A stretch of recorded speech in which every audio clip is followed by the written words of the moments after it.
Gracias, Ángel. Bueno, como ya todos sabéis, esta sería ya la última mesa. En relación a la intervención de las secciones sindicales en la negociación colectiva y la huelga. Y bueno, tenemos a continuación, os voy a presentar a los compañeros y a la compañera, los tres abogados laboralistas. En primer lugar, Ana Isabel Fernández, abogada de Autonomía Sur Sevilla. Jordi Juan, del colectivo Ronda Barcelona. Perdona que no lo diga en catalán, pero prefiero por el tema del idioma. Y bueno, y Héctor Mata, también abogado de Consultoría Primero de Mayo. Y sin más dilaciones vamos a comenzar y así tendríamos tiempo para el debate posterior. ¿Empiezas, Ana Isabel? Sí, haríamos así un poquito. Vale. De acuerdo. Ana Isabel, sí. Bueno, en primer lugar, pues muchísimas gracias por la invitación a Autonomía Sur y en este caso a mí personalmente para venir aquí a exponer un poco cuál es la situación en el ámbito profesional. Yo quiero hablar de casos concretos, puesto que nosotros somos un despacho, una cooperativa de abogados en Sevilla, que trabaja para distintas centrales sindicales de ámbito, digamos, más minoritario. Entonces eso nos limita muchísimo el ámbito de negociación y de representación de esas centrales sindicales. Por lo tanto, tengo diversos ejemplos que puedo exponer y que creo que pueden ampliar el debate de la jornada. En primer lugar, traigo un caso del Sindicato Independiente de Bomberos de Huelva, en el que nosotros, el sindicato, se presenta por primera vez a las elecciones sindicales en el año 2014 y obtiene el 60% de la representación en el ámbito del funcionariado. Las otras centrales sindicales, comisiones obreras, obtienen el 20%, UGT obtiene el 20%. Sin embargo, en la constitución de la Mesa General de Negociación se decide excluir del ámbito de la negociación al Sindicato Independiente de Bomberos de la provincia de Huelva, haciendo una interpretación muy restrictiva de la normativa, en el sentido de que la central sindical había obtenido representatividad en el ámbito del funcionariado, pero no así en el ámbito del personal laboral. Tenemos que tener en cuenta que el ámbito del personal funcionariado, es decir, la Junta de Personal, estaba compuesta por 9 delegados y el ámbito del ámbito personal solamente había un delegado de personal. Y por lo tanto el ámbito mayoritario en este sentido era el funcionarial. Nosotros hicimos diversos informes para, digamos, convencer al consorcio de bomberos de Huelva de que debían estar presentes en la mesa negociadora, en primer lugar a través del artículo 35.1 del EBEP. Entendíamos que era la fuerza mayoritaria en ese ámbito de representación. En segundo lugar, hablando del artículo 36.3 del EBEP, entendiendo que, de acuerdo con ese artículo, el Sindicato Independiente de Bomberos obtuvo el 10% de los representantes de personal funcionario dentro del ámbito en el que se constituye la mesa negociadora y, por lo tanto, tenía esa representación legal. También entendíamos de aplicación el artículo 7.2 de la Ley Orgánica de Libertad Sindical, por lo tanto también lo consideramos el sindicato más representativo en ese ámbito y también alegábamos que atentaba contra el principio de autoorganización del sindicato el excluir a este sindicato por el mero hecho de no tener representación en el ámbito del personal laboral. Por lo tanto, la solución o la consecuencia de todo esto, a través de diversas batallas, tanto en el ámbito de la negociación como en el ámbito judicial, finalmente se tuvo que judicializar el asunto y la sentencia no llegó hasta marzo de 2018, en la que el Tribunal Superior de Justicia de Andalucía dio la razón al Sindicato Independiente de Bomberos y finalmente fue incluido en la mesa negociadora y por lo tanto se declaró que se había vulnerado su derecho a la negociación colectiva. Ese es uno de los ejemplos que quería exponer. Por otra parte, tenía ejemplos del tema de la huelga. Nosotros también, un poco relacionado con el ámbito de bomberos, en este caso en el servicio del 085, en la provincia de Cádiz, el servicio está externalizado por parte del consorcio de bomberos. Allí existe un delegado de personal, es una plantilla muy pequeña, alrededor de unos 12 empleados, y los servicios mínimos, en una huelga que hubo en el año 2017, se establecen de manera unilateral por parte del consorcio y la empresa. Es decir, no se llama a negociación al delegado de personal y el sindicato, en este caso el sindicato CGT, impugnó esa decisión y se concluyó con una sentencia condenatoria en el sentido de que excluir al sindicato de la negociación en los servicios mínimos, al sindicato, en este caso al delegado de personal de la negociación de servicios mínimos, pues constituía una vulneración del derecho a la libertad sindical y del derecho a negociar. Tenemos que decir que la historia se ha repetido, es decir, que a pesar de esa sentencia condenatoria, en la huelga del 8 de marzo, en este mismo servicio, la Administración ha vuelto a obrar de la misma manera.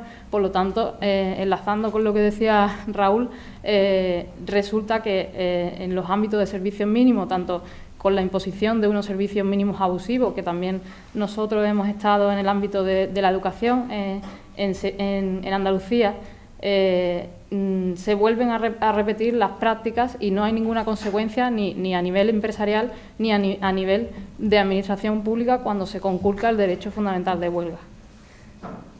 Por otra parte, otro caso que quería exponer en cuanto al asunto de la implantación y la representatividad, puesto que, como decía al principio, en nuestro ámbito tenemos siempre muchos problemas a la hora de concretar la posibilidad de actuar como entes negociadores o como entes que, por ejemplo, pueden promover conflictos colectivos a través de la jurisdicción social.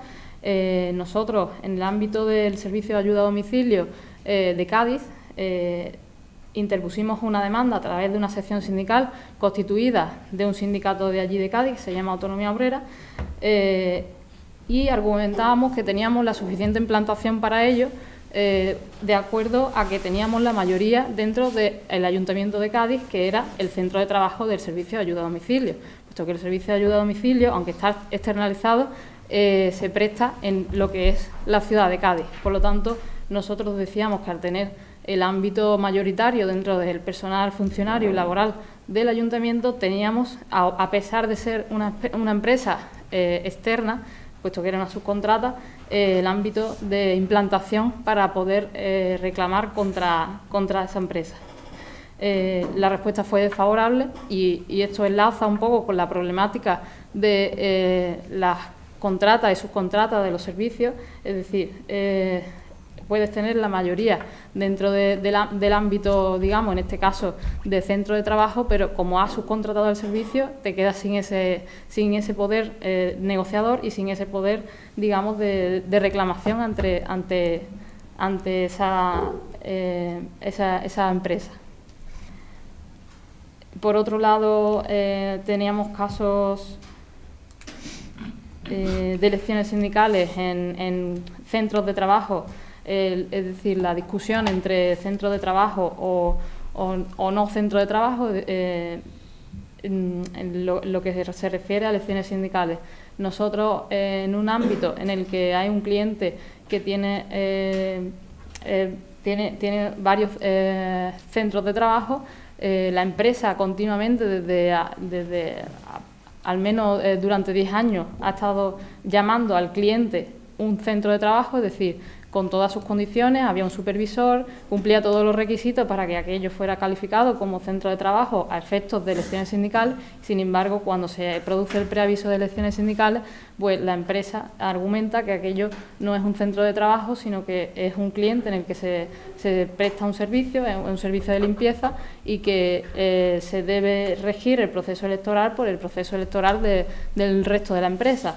Entonces nos encontramos también con la dificultad de poder negociar en el ámbito en el que se producen las condiciones de trabajo, porque al fin y al cabo, en este supuesto, el centro de trabajo tenía unas condiciones laborales específicas que eran en su mayoría impuestas por el cliente, por la empresa cliente, y por lo tanto limitar la elección al ámbito empresarial, que abarca muchísimo más y que no va al aspecto concreto de ese centro de trabajo, era limitar el ámbito negociador de los trabajadores de ese centro. En quinto lugar, bueno, es lo que quería antes añadir, nosotros hemos impugnado servicios mínimos en las huelgas de profesores de Andalucía. Ha habido varias huelgas de profesorado interino en la Comunidad Autónoma de Andalucía, y esos servicios mínimos se impusieron a efectos prácticos al 100%, a pesar de que la resolución no decía que estaban al 100%, pero a efectos prácticos venía a decir que había que establecer el personal necesario para que el servicio funcionara adecuadamente. Es decir, se produce la huelga en periodo de exámenes y, por lo tanto, se quería que se practicara todo con absoluta normalidad, y aquello desvirtuaba por completo el derecho de huelga. Pues bien, se impugnó y los tribunales nos han dado la razón, y en ese sentido pues es aplaudible, pero nos encontramos con la problemática de que a lo mejor en la próxima huelga pues nos encontramos con la misma resolución, y es siempre un continuo de vulneración del derecho de huelga que no finaliza en ningún momento. Tenemos otro caso que también es en la Universidad de Sevilla. Allí, a través del Sindicato Andaluz de Trabajadores, también hemos impugnado las resoluciones de servicios mínimos de las últimas huelgas, y hemos conseguido ya la segunda sentencia de servicios mínimos, y a nosotros nos pasó algo similar a lo que ha comentado Raúl. Es decir, tenemos ya la demanda preparada, porque los servicios mínimos son exactamente iguales que los que han sido ya declarados nulos por parte del tribunal. Por lo tanto, no sabemos en qué momento va a parar esa conducta vulneradora del derecho de huelga de los trabajadores de la Universidad de Sevilla. Y bueno, en último lugar, y a lo mejor quizás esto es lo más adecuado con el título de la jornada, en este caso, nosotros hemos estado impugnando un convenio de la empresa adjudicataria de la limpieza del Hospital de Cádiz. Allí se hizo lo que se ha hablado y se ha comentado ya en esta jornada en muchísimas ocasiones, que fue convocar a las secciones sindicales más afines a la empresa para negociar el convenio colectivo de empresas que más les convenía a esa adjudicataria. Se hizo, en primer lugar, sin convocar al sindicato, a la sección sindical mayoritaria dentro del ámbito, y también allí hubo un defecto, que fue la firma del convenio finalmente se hizo por una persona que había quedado desvinculada de su afiliación del sindicato, en este caso del sindicato Comisiones Obreras. Por lo tanto, nosotros impugnamos el convenio, y la sentencia nos dio la razón, con matices, pero nos dio la razón, y ahora está en vías de recurso. Pero es un ejemplo claro de lo que se ha comentado de empresas que van a negociar con las secciones sindicales, pero con la vista puesta en negociar siempre a la baja las condiciones laborales con las secciones sindicales más afines. Y nada más, yo creo que ya doy por finalizada la exposición. Pues muchas gracias. Doy la palabra a Héctor. Bueno, egunon guztioi.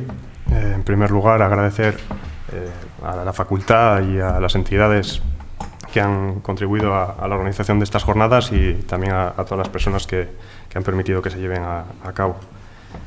Yo he dividido mi ponencia en 5 puntos, los cuales iré tratando brevemente, y en todo caso me remito al posterior artículo que se publicará en la revista de la facultad, en Langa Remanac, y se desarrollará detenidamente cada aspecto. Intentaré no extenderme demasiado en cuestiones que ya han sido tratadas tanto hoy como en el día de ayer. Así que empezaré con una breve introducción. Hablaré de la negociación colectiva y los convenios que se pueden negociar por las secciones sindicales. Me remitiré brevemente a la cuestión de la publicación del convenio colectivo y a una problemática que lleva añadida, y terminaré abordando el tema del incremento del control sindical a través de la negociación colectiva. Bien, a modo de introducción, decir que el sindicato es una organización para la defensa y protección de los derechos e intereses económicos y sociales de los trabajadores y las trabajadoras, que se encuentra en una posición dialéctica de contrapoder en relación a la empresa y que no se basa en fórmulas de composición de intereses o de colaboración, sino de autotutela. Esto lo dice la propia jurisprudencia del Tribunal Constitucional. La sección sindical, por su parte, constituye una representación del sindicato y de las personas afiliadas en la empresa, y su creación forma parte del contenido esencial de la libertad sindical y, por lo tanto, nunca puede ser impedido ni coartado. De igual modo, este contenido mínimo e inalienable de la libertad sindical incluye los derechos básicos de acción sindical que se concretan en la huelga, la promoción de conflictos colectivos y la negociación colectiva. La ponente de ayer, Patricia Nieto, mencionaba que la representación sindical es el modelo más acorde con nuestro propio sistema constitucional. Además, y por otro lado, es importante destacar que la acción sindical cotidiana, es decir, la que tiene que ver con los procesos de negociación colectiva, comparte muchos de los valores y fundamentos de la economía social y cooperativa. De hecho, el poder sindical, como una herramienta democratizadora de la empresa o el sector, es la antesala a modelos de economía social y democracia económica. En este sentido, consideramos que resulta imprescindible potenciar a través de la negociación colectiva los llamados derechos de información, participación, consulta y control sindical.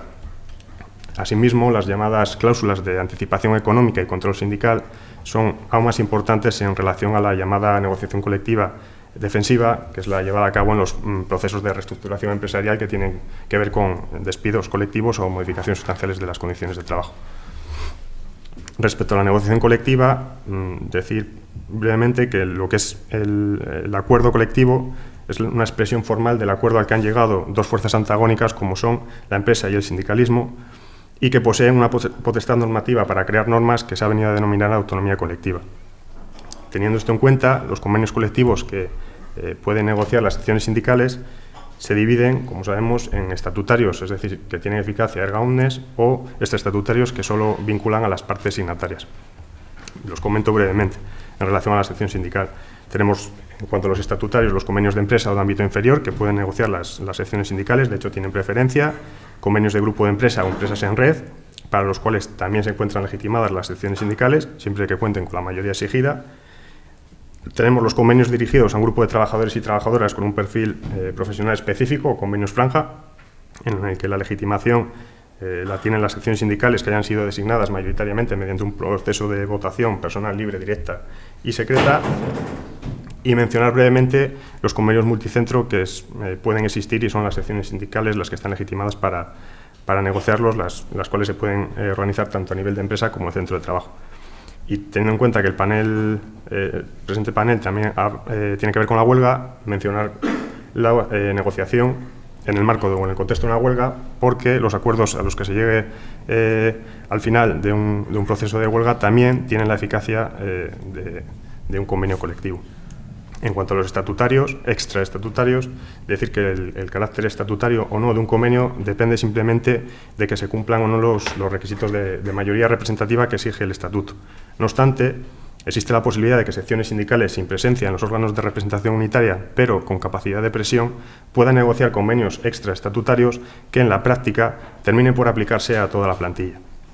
Como idea, se puede recurrir a una asamblea de trabajadores y trabajadoras que avale esta negociación conforme al artículo 77 del Estatuto, o bien designar a las secciones sindicales como negociadoras en el caso de no existir representación unitaria, que sería la institucionalización de esa negociación. Y un ejemplo de ello sería el convenio colectivo de ámbito de empresa que fue firmado por la sección sindical de CNT en Extracciones Levante S.L., que se publicó en el Boletín Oficial de la Provincia de Valencia el 19 de febrero de 2016. Por otro lado, contra la dispersión de trabajadores y trabajadoras en sectores en los que realmente no se presta servicio en un centro o varios centros de la empleadora, sino en centros de los clientes, existe, como sabemos, la posibilidad de constituir un comité de empresa en clave provincial mediante la agrupación de todos los trabajadores y trabajadoras que desempeñen su labor en esa provincia, conforme al artículo 63.2 del Estatuto, constituyendo al mismo tiempo una sección sindical a nivel de empresa que dé lugar a un convenio colectivo estatutario. En cuanto a la publicación de los convenios, como sabemos, los convenios han de formalizarse por escrito, bajo sanción de nulidad, y deberán ser presentados ante la autoridad laboral competente a los efectos de registro. A este respecto, el artículo 90 del Estatuto establece que la autoridad laboral es la encargada del registro, depósito y publicación, así como de su remisión a la jurisdicción competente si aprecia vicios de legalidad o lesión grave de intereses de terceros. De este modo, la autoridad laboral no es competente para enjuiciar la legalidad del convenio, pues esta es una cuestión que se tiene que remitir a la jurisdicción social. De lo contrario, la actuación administrativa podría llegar a lesionar el derecho a libertad sindical y entendemos que también ser constitutiva de un delito de prevaricación administrativa tipificado en el artículo 404 del Código Penal. Para concluir, en relación al último punto, el relativo al incremento del control sindical en la empresa, ayer comentaba el ponente Ricardo Bodas que la gran batalla del sindicalismo es la información. Como punto de partida, en este sentido, decir que los delegados y las delegadas sindicales tienen derecho a recibir la información en un momento, de una manera y con un contenido apropiados que permitan a los representantes de las personas trabajadoras proceder a su examen, lo que constituye también un derecho autónomo respecto a la representación unitaria, es decir, no influye que esta misma información haya sido pedida o no por el comité de empresa. En cuanto a la información compleja, la reciente sentencia del Tribunal Supremo número 93/2019 de 6 de febrero, es el recurso 224/2017, que estimó el recurso de casación que interpusimos precisamente contra una sentencia de la Audiencia Nacional en base, entre otras cosas, a normativa comunitaria, y lo hicimos junto al sindicato FIRET de bomberos forestales, estableció que no es suficiente con que la empresa muestre tales documentos, los documentos que tienen que ver con la información compleja, sino que tiene que poner o permitir un conocimiento real de su contenido en cuanto al delegado sindical, que debe disponer de tiempo y una posibilidad incluso de solicitar asesoramiento técnico en el caso que fuera necesario, lo que obviamente nos afecta a quienes nos dedicamos a esa labor. Por lo que necesariamente, establece el tribunal, habrá de entregarse copia de dichos documentos a la representación sindical para que con el necesario sosiego pueda proceder a su examen y toma de conocimiento y pueda solicitar su asesoramiento técnico respecto a aquellas cuestiones que, debido a su complejidad, así lo requieren. Esta sentencia también aborda la cuestión de la confidencialidad, que es el auténtico caballo de batalla de las empresas a la hora de negar documentación a la parte sindical, y nos recuerda que cualquier representación de las personas trabajadoras y también el personal técnico que la asesora debe observar el deber de confidencialidad con respecto a aquella información reservada que le haya sido comunicada. Por lo que el Tribunal Supremo concluye que la cuestión de la confidencialidad no es motivo para denegar la entrega de esta documentación. La sentencia del Supremo añade que una empresa solo podrá exceptuar de su obligación de comunicar aquellas informaciones específicas relacionadas con secretos industriales, financieros, comerciales, cuya divulgación pudiera, según criterios objetivos, obstaculizar el funcionamiento de la empresa o causar graves perjuicios en su estabilidad económica, lo que en todo caso debe ser primero alegado y luego probado por la propia empresa. Con esta sentencia, entendemos, amplían las tareas de la representación sindical en la empresa. Esto es el correcto ejercicio del derecho constitucional de libertad sindical desde la vertiente de su actividad. En todo caso, de cara a superar el techo actual del marco jurídico, como decía al principio, resulta imprescindible potenciar a través de la negociación colectiva los llamados derechos de información, consulta, participación y control sindical. Este último, entendemos, se puede implementar de dos formas. La primera, en relación al control en el proceso de toma de decisión estratégica y operativa de la empresa, como por ejemplo la posibilidad de controlar las inversiones y el cambio tecnológico que puede estar sujeto a ellas, por cuanto el proceso de inversión es fundamental porque es el que acaba por determinar el nivel de empleo. Por otro lado, entendemos que se puede aplicar un control en la actividad productiva y la organización del trabajo, como son los ritmos de trabajo, descansos, jornada laboral, etcétera, lo que en último término puede implicar una reducción de la siniestralidad laboral o las enfermedades profesionales. El control sindical, y ya con esto termino, basado entre otras cuestiones en la información empresarial, permitirá además avanzar en el camino de la democracia económica desde los centros y sectores productivos. Mi esker.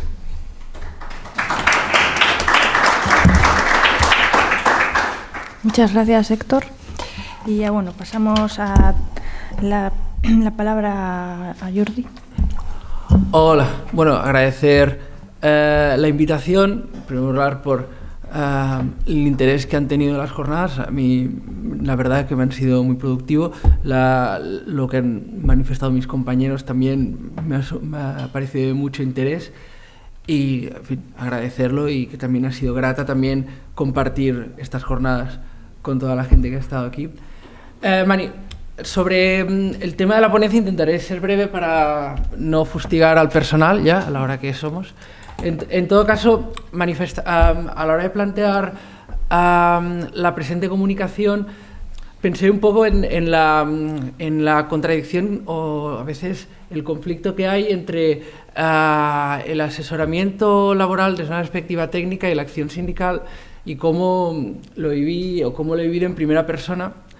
Título: yo milito sindicalmente. Entonces, en una ocasión, recuerdo una anécdota, que fui a un piquete en un McDonald's, en un centro comercial, donde básicamente la dedicación exclusiva era hacer ruido horroroso en la terraza para pedir la remisión de un trabajador, y manifestando al público, pues en realidad pues una exceptio veritatis, ¿no? Que es decir, que la calidad de la comida no era decente, y a la semana siguiente actuar como abogado en defensa del despedido y encontrarte al administrador con el que te habías confrontado con el silbato y la bandera, ¿no? Entonces, reflexioné un poco sobre la situación o cómo genera el tema, y bueno, a raíz de estas reflexiones y un poco explicaré dos casos, comentaré algunas cuestiones. Bueno, en primer lugar, el nombre de la comunicación que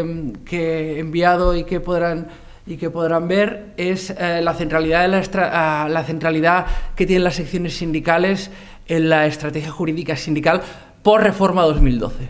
Porque para mí hay un elemento bastante cualitativo, que es el binomio de reformas 2010-2012, nacidas al calor de la gobernanza neoliberal, de los dictados de la Unión Europea, en fin, todo este periodo para mí ha supuesto un cambio de paradigma en el marco de las relaciones laborales en el Estado español, y sobre todo, evidentemente, a partir de aquí implica una redefinición del conflicto, una reformulación estratégica de cómo abordar el conflicto y cómo afrontarlo nosotros, ¿no? Y desde la perspectiva y por una reformulación del modelo sindical, del modelo del conflicto, y tal como explicaremos, obliga a dar una centralidad absoluta, en mi opinión, a las secciones sindicales a la hora de galvanizar este conflicto, ¿no? Porque para mí, o desde la óptica de cómo ha dejado el actual marco de relaciones laborales, incluso desde la óptica de la concertación, sin conflicto no hay negociación. Es decir, el conflicto ha de ser para poder establecer un mínimo marco de relaciones laborales satisfactorio inherente a la actual situación, ¿no? Entonces, evidentemente, ello implica una reformulación del modelo sindical, que ha de ser necesariamente, más que siempre lo ha sido, pero ahora más que nunca, democrático y asambleario. Tiene que reformular las plataformas reivindicativas y las negociaciones colectivas buscando apoyos externos, y en fin, y debe generar o aumentar el conflicto más hacia afuera, ¿no? Es decir, ¿por qué? Porque básicamente la reforma 2012, la reforma del binomio 2010-2012 ha generado unas situaciones de asimetría tan profundas en la negociación que solo cabe agudizar el conflicto. Un libro que yo creo que recomiendo a todos y que es de interés es El huracán neoliberal, una reforma laboral contra el trabajo, de Adoración Guamar y Héctor Illuenca, que yo creo que es una narrativa muy interesante de lo que ha supuesto el tema. Como decía, las reformas del binomio 2010-2012, más específicamente el 2012, ha generado unos mecanismos devaluativos internos de las condiciones laborales, y creo que lo hemos podido observar todos los compañeros que trabajamos en este tema, es decir, las antigüedades, los salarios, ha producido una capacidad o una habilitación tan extrema al empresario que evidentemente yo creo, y esa es mi opinión, que ha dinamitado el modelo tradicional de sindicalismo de concertación, un poco fundamentado en el mal menor. O sea, y yo creo que es incluso los propios sindicatos mayoritarios que auspiciaron las dos grandes huelgas generales del 2012 lo reconocían como propio motivo, ¿no? Algunas condiciones, algunos elementos previos o elementos que tenemos que considerar. Ha habido un 15M, en mi opinión ha habido un 15M, pero no ha habido un 15M sindical. Es decir, toda esta ola de descontento que hubo en el 2011, que supuso un cuestionamiento del relato y de los marcos normativos, habituales, fundamentales en el rey, en el modelo económico, no se ha traducido en una respuesta sindical, en un aumento de la lucha sindical. De hecho, las estadísticas de huelga en el Estado español, Euskal Herria es otra historia, entre el 77 y el 2010 sería un poquillo... Bueno, tengo aquí el gráfico, no lo puedo compartir con ustedes, pero sería una cosa hacia abajo, ¿no? Hay una clara situación de desmovilización que evidentemente, bueno, a niveles de estadísticas han generado la paradoja de que quien más necesitado está de una acción sindical concreta y efectiva es quien menos sindicado está. Y recordando un poco los elementos de poder sindical, que es, tal como determina Joan Laseras, Luis Rodríguez, la densidad afiliativa es un elemento primordial. Nos encontramos en situaciones de densidad afiliativa muy bajas por aquellos sectores más precarizados o colectivos con mujeres, extranjeros, etcétera, etcétera. Otro elemento sustancial que yo creo que tenemos que tener en cuenta es que por fin las reformas laborales auspiciadas hasta ahora no han tenido un apoyo o no tienen un apoyo discursivo que lo sustente claramente.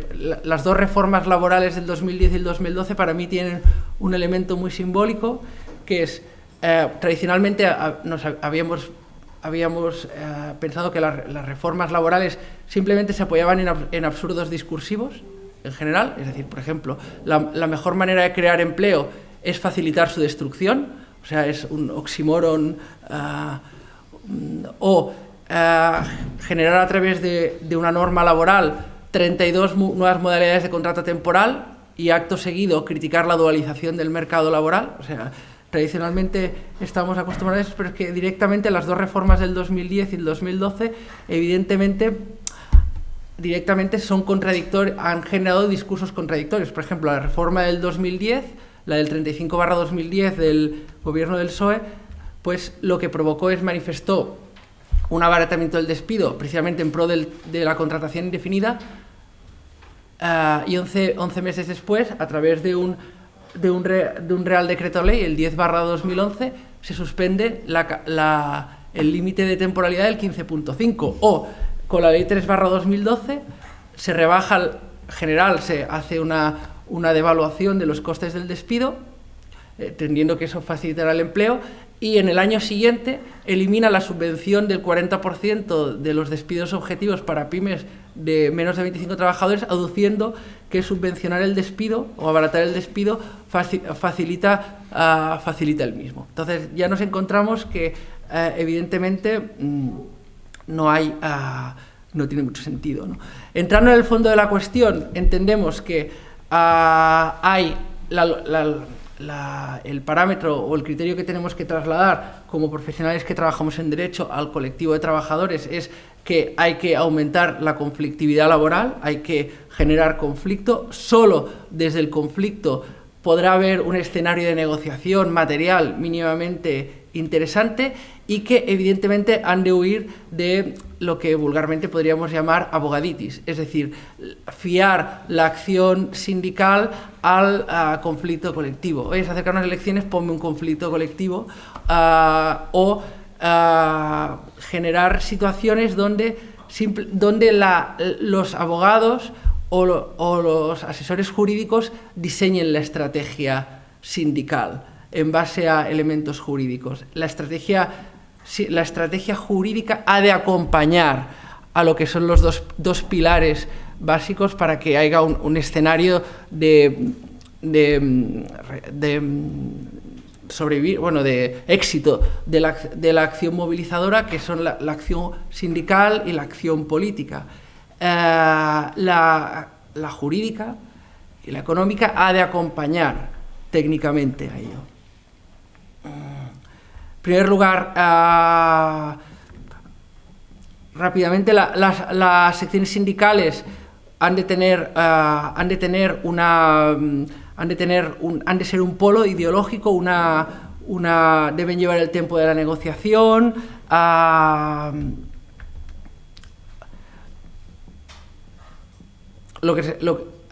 de acuerdo con la actual situación, básicamente porque el ejemplo más claro, es decir, el 84.2 ha generado un cambio de escenario, el 84.2 de evaluación de los convenios colectivos a nivel de empresa en pro de los convenios de empresa, digamos, les da una capacidad evaluativa que no tiene, en detrimento de los convenios del sector, y evidentemente establece o tiene que dar una centralidad a las secciones sindicales, y ha de reformular el modelo, y también ha de también, en cierta manera, ante esta situación, cambiar o reformular las plataformas reivindicativas tradicionales. Por ejemplo, hemos dicho que la lucha sindical ha de ser política, y un ejemplo claro, por ejemplo, ha de ser que hemos de introducir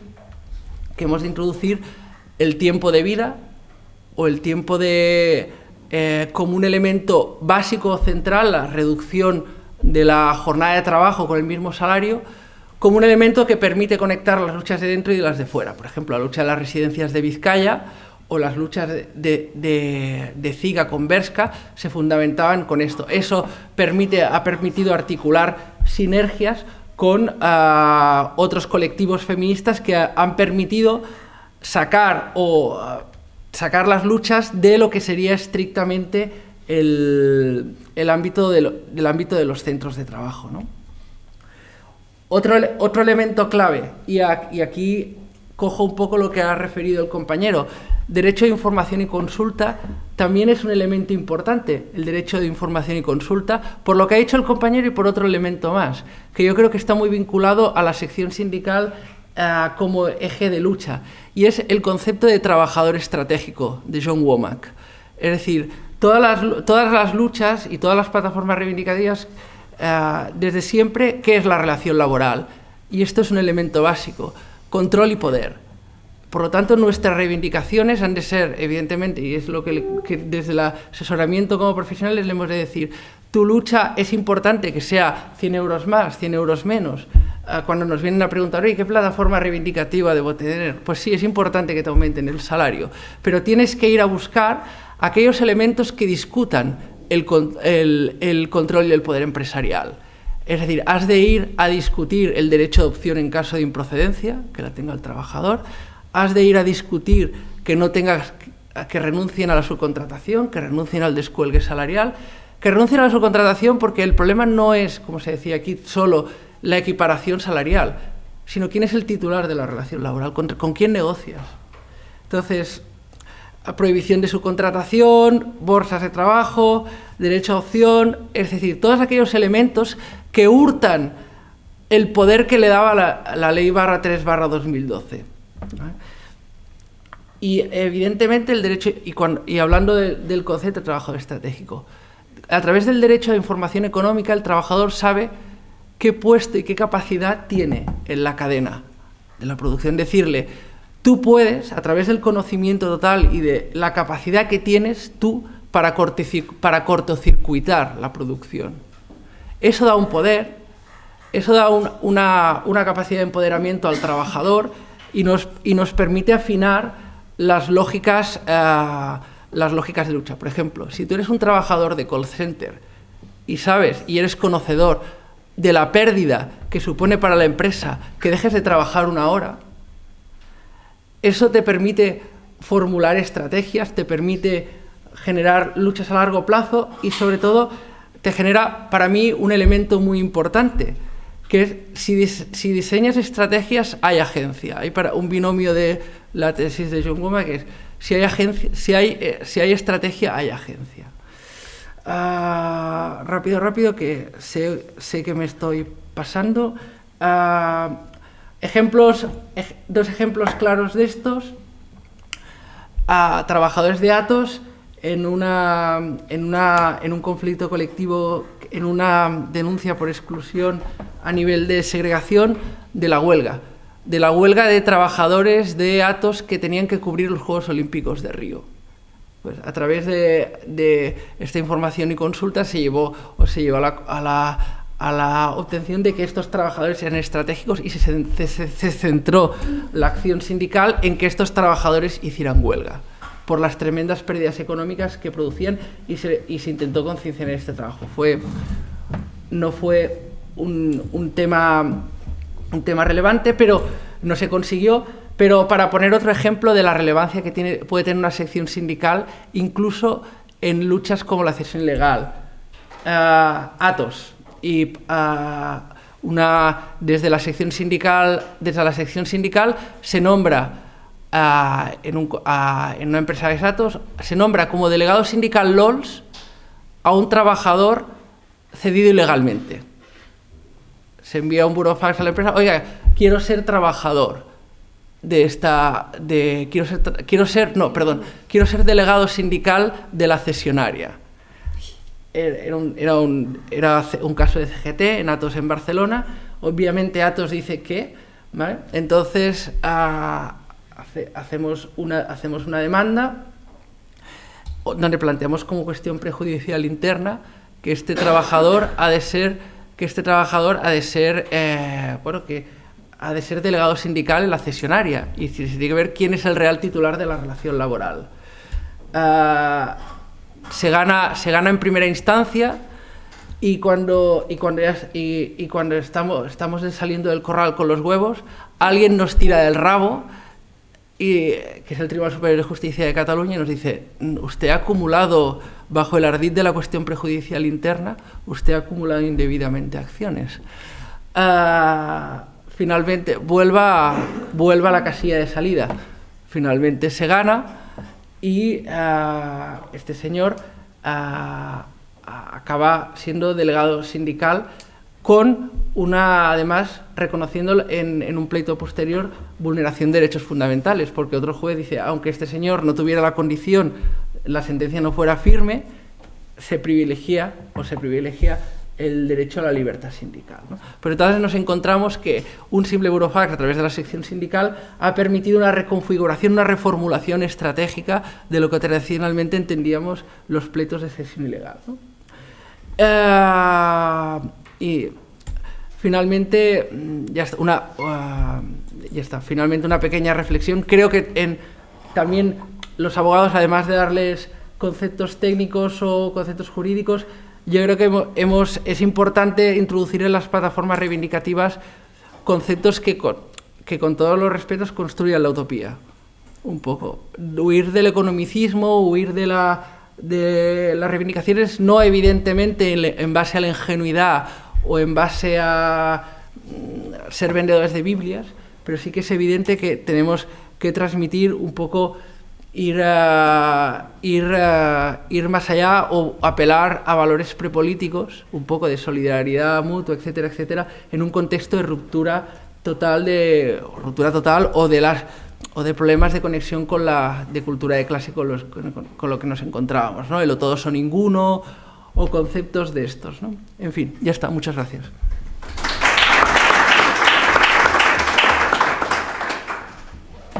Bueno, muchas gracias. Vamos a dar paso a las preguntas.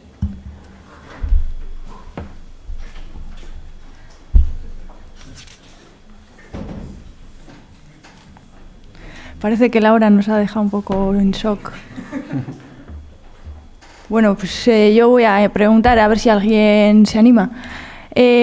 Yo antes he escuchado que, cuando he llegado ya casi en el primer debate, me ha llamado la atención el tema de que has comentado, sobre todo, que no ha habido un 15M sindical, pero en cambio sí que ha habido mareas, ¿no? Aquí se han visto esas fotos. Igual es que lo que no se ha hecho ha sido visibilizar, ¿no? Lo que se ha dicho, ¿no? Al principio, que no se han visibilizado las siglas. Entonces, pues supongo que será, voy a preguntar directamente a qué se debe y luego, tenemos aquí tres experiencias que, aunque sean jurídicos, yo también soy abogada, entonces estamos aquí en una mesa de compañeros, compañera. Entonces, pues desde vuestro punto de vista, pues ¿qué opinión os subyace esa, el tema de que no ha habido un 15M? Y luego lo de acompañar, ¿no? Acompañar la estrategia jurídica a la estrategia de lucha. No sé si el resto de los compañeros lo han visto así, si habéis sido bienvenidos dentro de... Cuando entiendo que dentro de todas las ideologías habríais dicho, no, es que esto no se puede o sí se puede. Cuando has comentado, ¿no? El tema de cuánto cuesta no trabajar una hora, eso no es una huelga de celo. Entonces, claro, ahí... me voy a callar ya.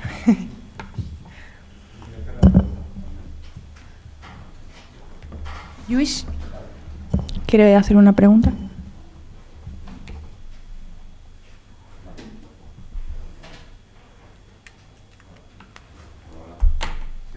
Sí.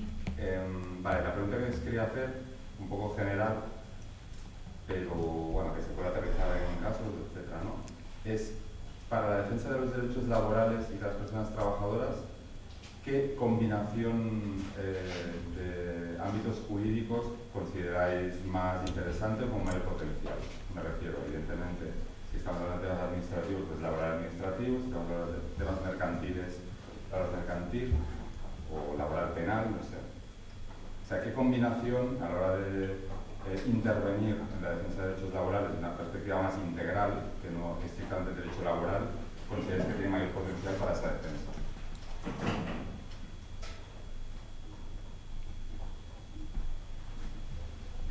Gracias. ¿Alguien más se anima?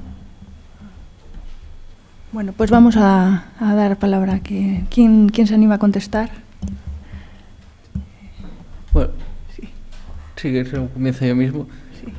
No, a ver, el 15M sindical, yo creo que el problema que nos encontramos es que fuera de los centros de trabajo sí que ha aparecido un elemento de protesta. Yo creo que también, es decir, por ejemplo, elementos que en mi opinión derivan mucho del organizing americano, es decir, a los sindicatos de inquilinos, la PA, todas estas luchas que en cierta manera, en realidad, también derivan del conflicto capital-trabajo. ¿Qué falta? Falta convertir los centros de trabajo en un polo de conflictividad. Yo hablo desde la perspectiva del resto del Estado. Euskal Herria es Euskal Herria es tropical hasta cierto punto.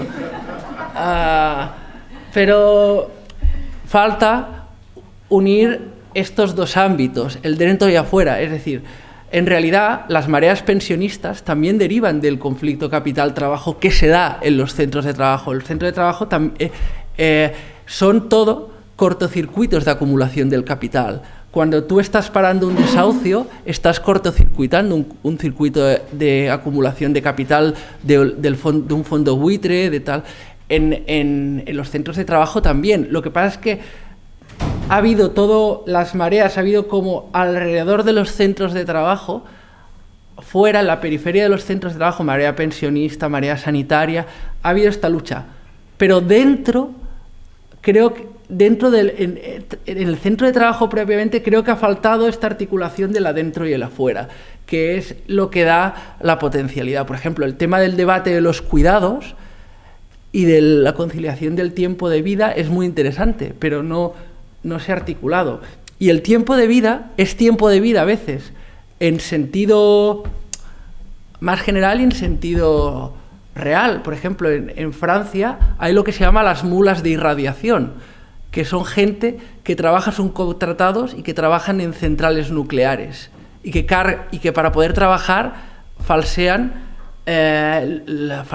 los partes de entrada para poder continuar trabajando y se están irradiando. Es decir, el tiempo que pasan allá es el tiempo en el que van muriendo.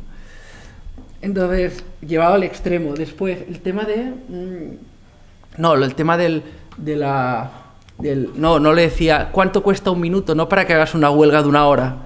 No, Sino, encadenadas con los otros. Sí, es decir, para saber si yo hago un día de huelga, cuánto le supone a la empresa que yo esté un día de huelga entero, por ejemplo, a través de la hora. Entonces, evidentemente está demostrado, y eso es una teoría que tenía algunos autores, incluso en situaciones como en las Womack lo estudió en las maquilas mexicanas en los años 40 y 50, que eso empoderaba al trabajador. Es decir, el conocer como trabajador que eres un trabajador estratégico, que tienes capacidad de incidir en la producción, eso te da una capacidad estratégica y un poder que te ayuda a generar conciencia de clase. Por eso es un elemento también muy importante del derecho a información.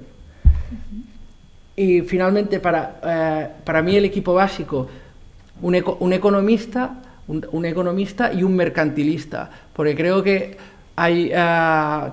tenemos que comenzar a iniciar acciones, por ejemplo, de responsabilidad de administradores, cosas que creo que como mínimo no estamos explorando y que tenemos que comenzar a hacer. Tenemos que tocar todos los palos y generar un poco una dimensión de terror en el administrador, ¿sabes? De terror en el administrador. Yo creo que sería un poco uno de los conceptos claves que, a la hora de establecer desde un despido colectivo a una modificación sustancial de condiciones de trabajo, cualquier cosa de estas se tendría que hacer. De hecho, en Cataluña hay lo que se llama la querella catalana, que es a través de la demanda penal a conseguir acuerdos negociales, etc. Es decir, creo que no estamos